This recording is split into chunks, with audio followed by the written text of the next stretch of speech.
नमस्कार, मैं advocate Vishnudhari Singh, Vishnudhari Singh legal channel में आप सभी सम्मानित दर्शकों का स्वागत करता हूं। दोस्तों, आज मेरे वीडियो बनाने का टॉपिक है कि अगर कोई आपके आने जाने का रास्ता रोके तो आप उसे कैसे सबक सिखाएं और आने जाने का रास्ता खुलवाएं। सबसे पहले देखते हैं इस पर कानून क्या कहता है और तब बाद में देखेंगे ऑनरेबल सुप्रीम कोर्ट का जजमेंट क्या है। दोस्तों, जैसा कि आप जानते हैं, आप गाँव में, देहात में या शहर में ही रहते हैं, लेकिन आपके पास बाहर मेन सड़क तक निकलने के लिए अपना कोई निजी रास्ता नहीं है। ऐसी परिस्थिति में आपको किसी दूसरे व्यक्ति के जमीन से होकर के रास्ता लेना पड़ता है या उसके जमीन से होकर आप जाते हैं और आते हैं मुख्य सड़क तक। दोस्तों, अगर वह दूसरा जमीन वाला व्यक्ति आपका रास्ता रोक दे तब आप उसे कैसे खुलवाएंगे? या दोस्तों, फिर सरकारी रास्ता है, सरकारी जमीन है, बंजर पड़ा हुआ है, आप उससे लगातार आ और जा रहे हैं, लेकिन बाद में चल के सरकार उस पर स्कूल खुलवाना चाह रही है और आपके रास्ते को अवरुद्ध कर देना चाह रही है, तो उनसे फिर आप रास्ता को कैसे खुलवाएंगे? इन्हीं दो बिंदुओं पर आज का यह वीडियो है। दोस्तों, सबसे पहले देखते हैं कानून क्या कहता है। दोस्तों, जमीन तो आप जानते हैं दो प्रकार के होते हैं, सरकारी और निजी। तो सरकारी और निजी जमीन के लिए लिमिटेशन अलग अलग है। सरकारी जमीन का लिमिटेशन है 30 साल, यानी 30 साल अगर आप किसी भी सरकारी जमीन पर आते और जाते रह रहे हैं, ऐसी परिस्थिति में सरकार को भी अधिकार नहीं है कि आपके रास्ते को अवरुद्ध कर दे या रोक दे। निजी जमीन वाले के जमीन से अगर आप 20 साल तक आ और जा रहे हैं, दोस्तों 20 साल याद रखेंगे, इसके बाद 20 साल के बाद उनके पास कोई अधिकार नहीं बचता है कि आपके रास्ते को रोक दें। इंडियन ईजमेंट एक्ट, भारतीय सुखाधिकार अधिनियम 1882 का धारा 15 यह प्रावधान करती है कि अगर आपका रास्ता किसी निजी जमीन से होकर भी गुजर रहा हो और 20 साल तक निर्बाध रूप से आप उससे जा रहे हैं, कोई व्यक्ति उसे रोका नहीं है, ऐसी परिस्थिति में आपका वह अस्थायी जाने आने का रास्ता हो गया, उससे वह व्यक्ति भी अब नहीं रोक सकता जिसका वह जमीन है, या वह व्यक्ति भी नहीं रोक सकता जो जमीन के मालिक से जमीन खरीदा है। दूसरी ओर सरकार के रास्ते के लिए 30 साल का समय है।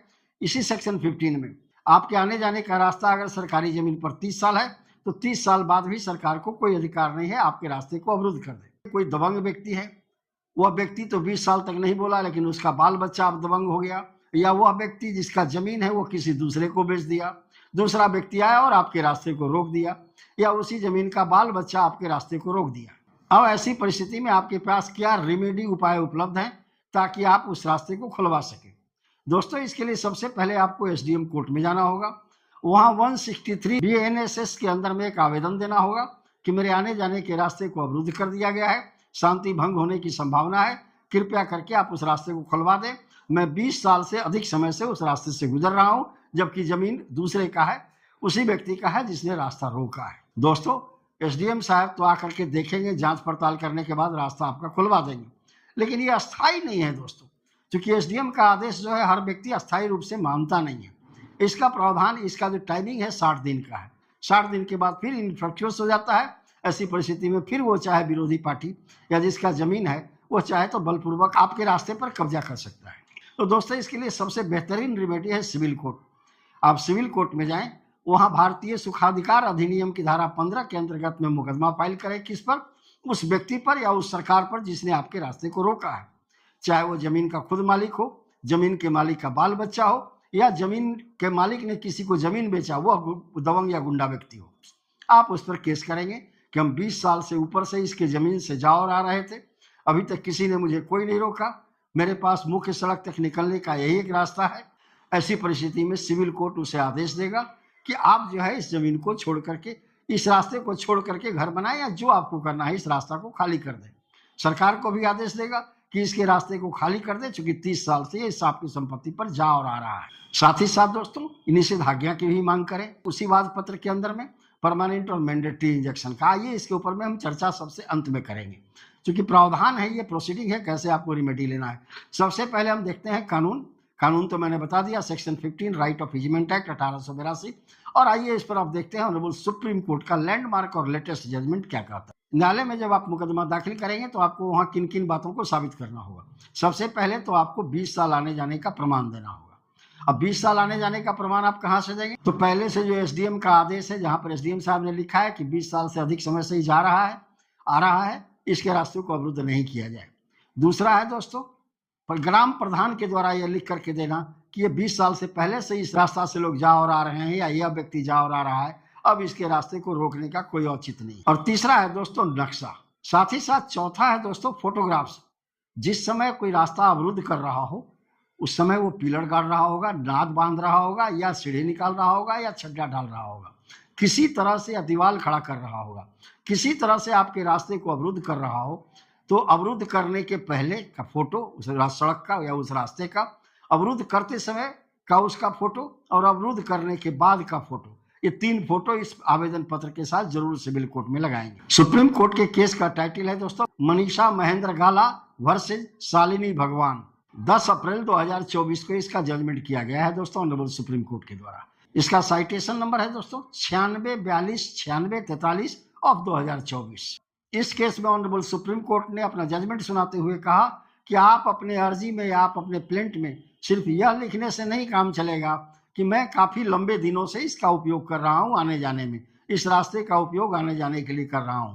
वहां पर लिखना होगा आपको कि कम से कम 20 साल से ऊपर समय से जाने आने का मेरा समय है, मैं 20 साल से ऊपर समय से इस पर जा और आ रहा हूं, अब यह रास्ता जमीन मालिक रोक रहा है। ऐसी स्थिति में सिविल कोर्ट उस मालिक को, उस जमीन मालिक को निर्देश देगा कि तुम वहां से अवरोध को हटा लो और आपका रास्ता खाली कर दिया जाए। अब एक दूसरा केस देखते हैं दोस्तों, ये लैंडमार्क जजमेंट है। वो तो जजमेंट था ही 2024 का, लेकिन यह जजमेंट जो मैं आपको बताने जा रहा हूँ ये लैंडमार्क जजमेंट है। केस का टाइटल है दोस्तों बछहज नाहर बनाम नीलमा मंडल। ये 2008 का जजमेंट है दोस्तों, काफी लैंडमार्क जजमेंट है। इसी के ऊपर में जितने भी रास्ता रोके गए हैं 20 साल से पुराने वाले रास्ता को, उस सबों को जजमेंट का आधार जो है सिविल कोर्ट इसी जजमेंट को बनाता है। इसका सिविल अपील नंबर है दोस्तों 5798-5799 ऑफ 2008। अपना फैसला सुनाते हुए इस केस में ऑनरेबल सुप्रीम कोर्ट ने कहा कि सबसे पहले आपको अपने केस में अर्जी दावी में यह साबित करना होगा कि इस रास्ते पर हम 20 साल या उससे अधिक समय से जाना आना मेरा बना हुआ। दूसरा ऑनरेबल सुप्रीम कोर्ट ने अपना इसमें अपना सुनाते हुए अपना बिंदु दिया, अपना तर्क दिया कि आपको यह एडमिट करना होगा, स्वीकार करना होगा कि यह जो रास्ते का जमीन है यह विरोधी का है यानी प्रतिवादी का है। और तीसरा अपना तर्क दिया ऑनरेबल सुप्रीम कोर्ट ने कि एक ही दावा पत्र में, एक ही अर्जी में आप दोनों चीजों का अधिकार नहीं मांग सकते। आप यह नहीं कह सकते कि रास्ता मेरा है और उसके साथ साथ आप यह भी कहते हैं कि चीर भोग का अधिकार धारा 15 सुखाधिकार अधिनियम के अनुसार दे दिया जाए। सुप्रीम कोर्ट ने कहा कि नहीं, आपको सिर्फ चीर भोग के अधिकार धारा 15 सुखाधिकार अधिनियम के अंतर्गत में मांगना है। अब अगर आप केस करेंगे तो इन किन बिंदु पर केस करना है। एसडीएम के यहाँ तो हम पहले बता दिए दोस्तों। सिविल कोर्ट में अब आते हैं। सिविल कोर्ट में सबसे पहले आपको अपने वाद पत्र में घोषणात्मक बात लिखना होगा कि हमें इस रास्ते पर चीर भोग के आधार पर सुखाधिकार का अधिकार दिया जाए, इसकी घोषणा कर दी जाए। दूसरा इसमें आपको मांगना होगा आदेशात्मक निषेधाज्ञा जारी किया जाए। इसके अंतर्गत में जो प्रतिवादी है, जो विरोधी है, उस जमीन पर अगर कोई कंस्ट्रक्शन कर रहा है, पिलर गाड़ रहा है, छज्जा निकाल रहा है, या नाद गाड़ लिया है, या आपने घर का सीढ़ी बना दिया है, इन सभी चीजों को हटाने का प्रतिवादी को, विरोधी को आदेश दिया जाए। उसके खर्चों पर, वादी का खर्चा इसमें नहीं लगेगा, उसके खर्चों पर जिसने बनाया है वो अपने खर्चों पर हटाएगा, वरना वो जेल जाए। इसी के अंदर में आप मांगेंगे परमानेंट इंजेक्शन। परमानेंट इंजेक्शन का मतलब हुआ अस्थायी निषेधाज्ञा। भविष्य में किसी भी प्रकार का ये जमीन वाला या इसका वारिसान या इससे कोई खरीदने वाला व्यक्ति हमारे आने जाने के रास्तों को रोक न सके, अवरोधित न कर सके, इसका अस्थायी निषेधाज्ञा का आदेश सिविल कोर्ट जारी कर देगा। और भविष्य में अगर इस आदेश का कोई भी व्यक्ति उल्लंघन किया तो उसे सिविल कस्टडी में कर लिया जाएगा और तब तक नहीं छोड़ा जाएगा जब तक कि वह उस रास्ते पर से अवरोध न हटा ले। तो आइए दोस्तों, प्रश्न उठता है कि मान लीजिए अभी वो बनाना शुरू किया है छज्जा या मान लीजिए सीढ़ी और तत्काल आपका रास्ता रुक रहा है। ऐसी परिस्थिति में तत्काल आपको क्या रेमेडी है? दोस्तों, सिविल रेमेडी में भी आपके पास तत्काल आदेश का प्रावधान है। ऑर्डर 39 रूल 1, 2 और 3 सिविल प्रोसीजर कोड के अंदर में एक आवेदन लिखें इसी अपने वाद पत्र के साथ, इसी अर्जी दावी के साथ, और उसमें यह कहें कि अत्यावश्यक और अचानक आपातकालीन स्थिति खड़ी हो गई है, मेरा एकदम संपूर्ण रास्ता रुकने जा रहा है। यह जो निर्माण कार्य कर रहा है उसके परिणाम स्वरूप अगर यह निर्माण कार्य नहीं रोका गया, वैसी परिस्थिति में हमें काफी हानि होगी, अपूर्णीय क्षति होगी, जिसे बाद में किसी तरह कंपनसेट, किसी तरह मुआवजा के रूप में सधाया या बराबरी नहीं किया जा सकता, सधाया नहीं जा सकता। दोस्तों, अगर आपातकालीन स्थिति सिविल कोर्ट देखेगा तो निश्चित मानिए ऐसी परिस्थिति में आपके पक्ष में ऑर्डर 39 रूल 3 के अंदर में सिविल कोर्ट या थाना प्रभारी को आदेश देगा कि आप जाकर के उस व्यक्ति को, जो व्यक्ति वहां निर्माण कार्य कर रहा है, उसको रोकने, उसके काम को रुकवा दीजिए। इसके लिए आइए दोस्तों, एक लैंडमार्क जजमेंट है ऑनरेबल सुप्रीम कोर्ट का, इसे हम आपके समक्ष रखते हैं। जजमेंट का टाइटल है दोस्तों, Morgan Stanley mutual fund versus Kartikeya Kumar Das. इसका साइटेशन नंबर है दोस्तों 1994 SCC कोस्ट के अंदर में 4/225। ऑनरेबल सुप्रीम कोर्ट ने इस केस में अपना फैसला सुनाते हुए कहा कि अगर न्यायालय को यह महसूस हो जाए या न्यायालय संतुष्ट हो जाए कि अगर तत्काल पुलिस को आदेश नहीं दिया जाता है कि उसके काम को रुकवा दिया जाए, तो वादी यानी जिसने केस किया है उसको अपूर्णीय क्षति होगी, उसका रास्ता अवरुद्ध हो जाएगा और फिर कोई रास्ता से वो नहीं निकल पाएगा। उसका परिवार न घर से बाहर जाएगा न घर के अंदर आएगा। ऐसी परिस्थिति में उसकी जो अपूर्णीय क्षति होगी उसको किसी तरह से कंपनसेट नहीं किया जा सकता है।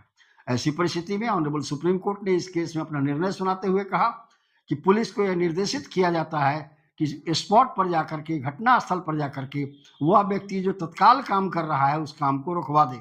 विरोधी या प्रतिवादी जो तत्काल वहां पर निर्माण का कार्य कर रहा है, रास्ता में अवरोध उत्पन्न करने का काम कर रहा है, उसको वहां रोक दिया जाए। यह अर्जेंट है दोस्तों। 163 BNSS के अंदर में समय भी लगता है, कुछ नोटिस होती है प्रतिवादी को तत्काल कुछ, या प्रोसीडिंग इनिशिएट कर देता है, लेकिन विरोधी मानता नहीं है। लेकिन इसको मानने के लिए विरोधी पार्टी बाध्य है, नहीं मानेगा तो सिविल कस्टडी कर लिया जाएगा। धन्यवाद। अब विशेष अगले वीडियो में।